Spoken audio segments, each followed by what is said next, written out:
Bonjour Maëva, donc tu possèdes le blog Le Quotidien d'une fille, peux-tu nous le présenter s'il te plaît? Alors bon, moi c'est Maëva, mon blog c'est Le Quotidien d'une fille que je tiens depuis bientôt 3 ans. Mon blog est axé sur la beauté naturelle, les produits cosmétiques et je parle d'astuces de grand-mère, un petit peu de maquillage et maintenant j'essaye de m'axer un petit peu sur la mode. D'accord. Donc là le printemps arrive très prochainement, est-ce que tu aurais des petites astuces à nous dire pour se préparer au printemps? Alors astuce numéro 1, enfin pour moi c'est une des principales, c'est vraiment la détox. Parce que pour les beaux jours, le corps un petit peu... si on est malade, c'est pas super génial. Donc ouais, un thé détox, j'en bois un en ce moment et c'est super. Moi qui ai eu la grippe la semaine dernière, ça m'a bien aidé à me requinquer un petit peu. Et voilà, bon, parfait pour l'organisme et tout. Et après, une astuce beauté, les huiles végétales. Donc moi c'est vraiment parfait pour la peau et tout. Et c'est vrai qu'au printemps, on dit souvent que la peau, comme les fleurs, commence à bourgeonner. On n'a pas une très belle peau pendant le printemps, donc est-ce que tu aurais quelques astuces à nous confier? Bon, les huiles végétales, l'huile de jojoba, ça permet un petit peu de réguler la peau et ça c'est parfait. L'huile de noisette aussi, l'huile végétale de noisette.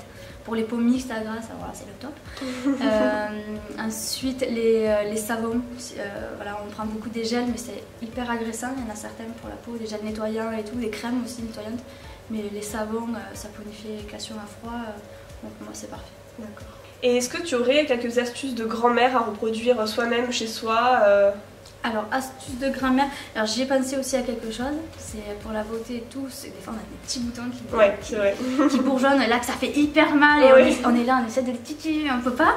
Donc voilà, un petit peu d'eau avec du jus de citron, ça c'est parfait, ça va bien sécher le bouton, bon, ça va peut-être un petit peu le faire devenir rouge, mais après au bout de 3-4 jours ça va bien l'estomper et bien le faire sortir. Et ensuite pour les cheveux, alors là je vais aller très loin là. Alors, du fromage blanc. De l'argile rouge et un petit peu de miel et on peut rajouter un petit peu d'eau si la texture est un peu trop épaisse. Et tu mets ça sur les cheveux mouillés? Sur les cheveux légèrement mouillés, voilà. On les lave, on les sèche un petit peu, pas trop mouillés parce que sinon après la crème, la mixture va tomber, ça ne servira à rien. Donc voilà, bien un petit peu sécher avec la serviette et après bien le laisser reposer. Je dirais au moins toute une après-midi. Et après tu rinces sous la douche. Et après on rince avec, voilà, juste on rince et ensuite, bon, si vraiment l'odeur ça dérange, un petit peu de shampoing, mais comme on l'a lavé avant, après ça risque d'agresser un peu. Mais sinon voilà, un petit peu d'eau, l'eau tiède et on finit par un coup d'eau froide.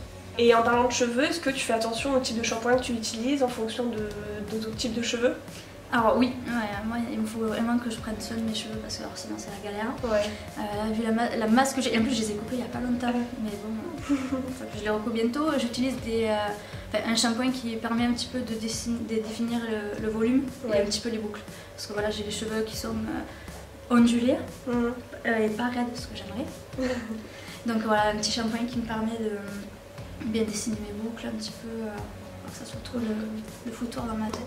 Et concernant les tendances du printemps, est-ce que tu as des couleurs, des odeurs en particulier que tu aimes? Alors moi en ce moment que j'aime beaucoup et j'ai pensé dans ma chambre que j'en ai énormément, c'est le bois de santal aussi. J'aime énormément cette odeur quand c'est le printemps, moi c'est un truc qui me m'émoustille, j'aime beaucoup. Et ensuite j'aime aussi la camomille aussi.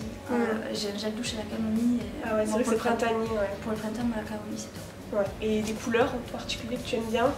Que ce soit pour les vêtements, le vernis, la déco. Ça va pas être très original, mais c'est le pastel. Voilà, le pastel, c'est quelque chose de. Voilà, le rose pastel, le jaune pastel, le vert pastel, tout, tout dans les cheveux, dans les habits, dans les chaussures et surtout les jupes patineuses rose pastel.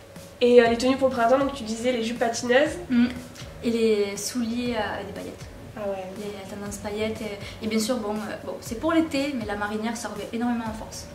Sur beaucoup de blogs ça revient, je trouve qu'ils font beaucoup de sélections avec les marinières, avec des jupes patineuses. Dans les vêtements et même sur le nail art, j'ai vu aussi. Ça c'est énormément, ça revient énormément. Bien avant, parce que d'habitude c'est l'été, mais au printemps là ça revient énormément. Voilà, je pense qu'on a fait le tour du sujet du printemps. Merci beaucoup Maëva d'être venue et d'avoir répondu à ces questions. Mais merci à toi Claire et merci à lui en beauté aussi. Si vous avez aimé cette vidéo, n'oubliez pas de la liker. N'oubliez pas également de vous abonner à la chaîne Gouire en Beauté pour suivre toutes les prochaines vidéos qui arriveront. N'oubliez pas également d'aller voir le blog de Maëva, donc on mettra le lien dans la description de la vidéo. N'oubliez pas également de suivre Gouire en Beauté sur les divers réseaux sociaux, donc sur Facebook, Twitter, Instagram, Pinterest. En tout cas, merci d'avoir regardé cette vidéo et on vous retrouve très prochainement avec de nouvelles vidéos. Au revoir.